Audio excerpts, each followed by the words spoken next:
بسم الله الرحمن الرحیم. با یادآوری عددنویسی از ریاضی ششم دبستان در خدمتتون هستیم. بچه‌ها ما با جدول ارزش مکانی در سالهای گذشته آشنایی پیدا کردیم و میدونیم خب جدول ارزش مکانی شامل دو تا آیتم فوق‌العاده مهم است. یکی طبقات و دیگری مرتبه. طبقات همون یکی، هزار، میلیون و میلیارد هستش. خب و هر طبقه دارای 3 تا مرتبه است. مرتبه یکان، دهگان، صدگان است. مثلا طبقه 1000 میشه یکان هزار، دهگان هزار، صدگان هزار. این میشه مرتبهش.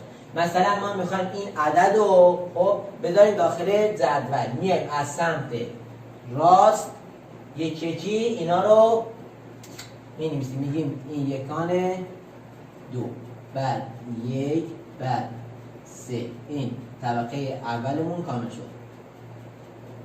8 7 6 هم میشه 100. بعد نوبت 5 3 1 بعد 7 بعد 3. اینجوری ما این رو میذاریم داخل جدول ارزش مکانیمون.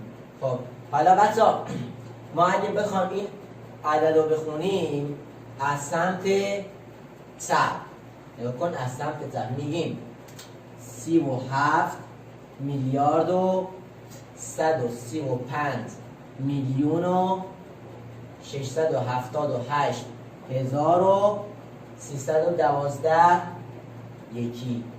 خب ببین این از خواندنش. حالا ما اگه بخوام همین عدد رو خب به صورت گسترده بنویسیم بچه‌ها نگاه کن، این میشه 3 میلیارد. نگاه کن 30 میلیارد. 3 رو می‌نویسیم جلوش همشو صفر در نظر میگیریم.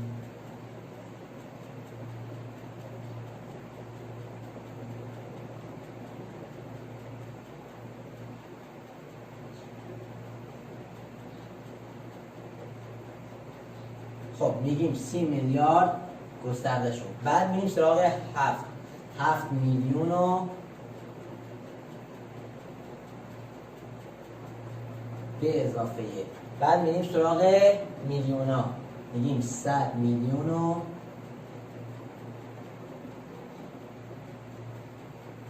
به اضافه 1. بعد دهگان میشه 30 میلیون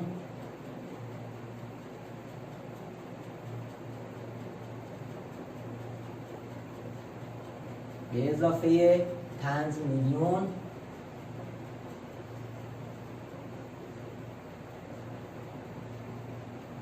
حالا میریم سراغ هزارها. میشه 600 هزار و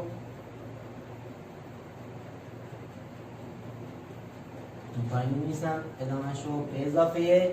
بعد میریم سراغ دهگان هزار میشه 7. بقیه‌اش رو همش رو جلوش صفر میذاریم به اضافه 1. بعد میریم یکان هزار به اضافه 1 300. 3 رو می‌نویسیم بقیه‌اش رو به اضافه 1 به اضافه 2. این میشه گسترده این عدد. خب حالا بچه‌ها ما اگه بخوایم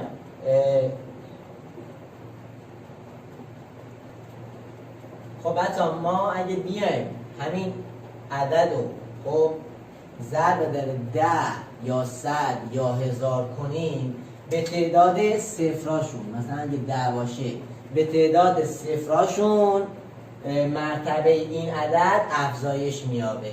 یعنی الان خب اگه ما این عدد رو ضرب در 10 کنیم مرتبه هاش تغییر میکنه، یعنی خب جاشون عوض میشه. این میاد یکی میاد توی 10 تایی. مثلا میگیم اینو اگه ضرب در 10 کنیم اینا مرتبه هاشون عوض میشن. نگاه کنید الان بهتون میگم به تعداد صفراشون. خب الان اینا ضرب شدن. نگاه کن اولی رو میذاریم صفر خودش، اینا دیگه تغییر میکنن. این میاد دهگان، این یک میاد صدگان، این 3 میاد یکان هزار، 8 میاد دهگان هزار و 7 میاد صدگان هزار، 6 میاد اینجا 5 3 1 7 3. ببین نگاه کن، مرتبه هامون رو اگه ضرب در 10 کنیم، خب عددامون به ارزش مکانیشون زیاد میشه، یکی یه واحد حالا یه مرتبه بهشون اضافه میشه. حالا مثلا اگه ضرب در 100 کنیم، خب اینا چون 100 2 تا صفر داره، پس 2 تا مرتبه زیاد میشه، مثلا میاد خب روی صدگان. حالا بچه‌ها ما اگه همینو، خب همین عدد رو بر 10 یا 100 تقسیم کنیم، برعکس میشه، از ارزش مکانیشون کم میشه. اگه به تعداد صفرهای جلویشون از ارزش مکانیشون کم میشه، مثلا این یه صفر جلوشه، خود پر یه مرتبه میان کم میشن. مثلا اگه تقسیم بر 10 کنیم، این که 10 گان الان میاد یکان قرار میگیره، این که 100 گانه میاد دهگان، عددی که اینجاست میاد این ور قرار میگیره. مکان تقریبی روی محور. بچه‌ها برای اینکه مکان تقریبی یک عدد رو روی محور نشون بدیم، ابتدا میایم اون عدد رو بین 2 تا واحد متوالی پیدا میکنیم. مثلا ما میخوایم 417 رو خب مکان تقریبیش رو روی محور نشون بدیم. میایم ابتدا این 417 رو بین 2 تا عدد متوالی پیدا میکنیم. مثلا 417 بین 400 و 500 قرار داره، اینجا و اینجا. خب در مرحله بعدی میایم عدد بعد رو خب مقایسه میکنیم، میگیم اگه عدد بعد از 5 بزرگتر باشه، خب به عدد بالاتر نزدیکتر رسمش میکنیم. اگه خب کمتر باشه، کمتر از 5 باشه، خب بعد به واحد پایینتری نزدیکترش میکنیم. مثلا الان اینجا چنده؟ یکه. ما این یک رو نزدیک به، خب پس ما باید نزدیک 400 رسمش کنیم. اینجا تقریبا میشه 417.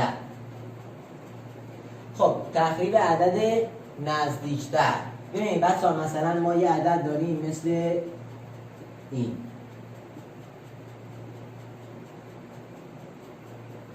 خب میگه با تقریب با چی؟ با تقریب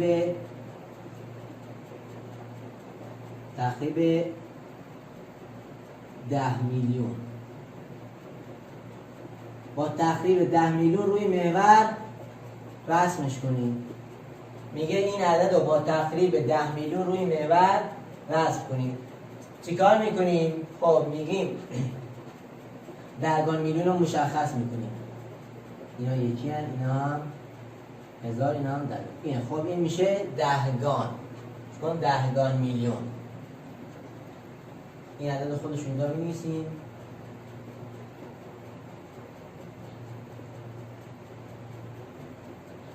خب باید این سمت راست و چپش 2 تا عدد بین 2 تا واحد ما اینو پیدا کنیم. خب پس تقریب اون میشه خب 10 میلیون. باید یه واحد خودش میشه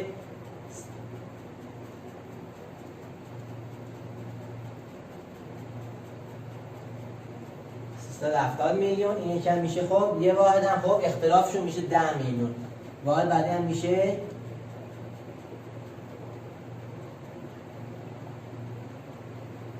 380 میلیون. بعد میایم عدد بعدی رو نگاه میکنیم، میگیم 3 از 3 کمتر از 5، پس به عدد کمتر نزدیکتره، میگیم به این عدد نزدیکتره. تقریب عدد نزدیکتر. مقایسه اعداد. بچه‌ها برای مقایسه اعداد ابتدا ما به تعداد ارقام توجه میکنیم. هر عددی که ارقامش بیشتر باشه تعدادشون، اون عدد بزرگتره. مثلا میایم میشماریم این عدد چند تا داره؟ 4 تا داره. 1 2 3 4. این عدد چند تا داره؟ 3 تا. پس اونی که تعداد ارقامش بزرگتره، این عدد بزرگتره، 1001. بعد بچه‌ها نکته بعدی، اگر خب تعداد ارقام با هم برابر باشن، مثلا این 1 2 3 4 5 این یکی هم 1 2 3 4 5 تعدادشون با هم برابره. چیکار میکنیم؟ میایم ارزش خب اعداد و خب از سمت چپ با هم دیگه مقایسه میکنیم، ارزش مکانیشون با هم دیگه مقایسه میکنیم. میگیم خب اول 3 با 3 خب برابرن، بعدی 7 با 7 برابرن، بعد میریم سراغ 5 با 2 میگیم 2 و 5. خب کدومش بزرگتره؟ اینوری 5 بزرگتره، پس 37502 بزرگتر است.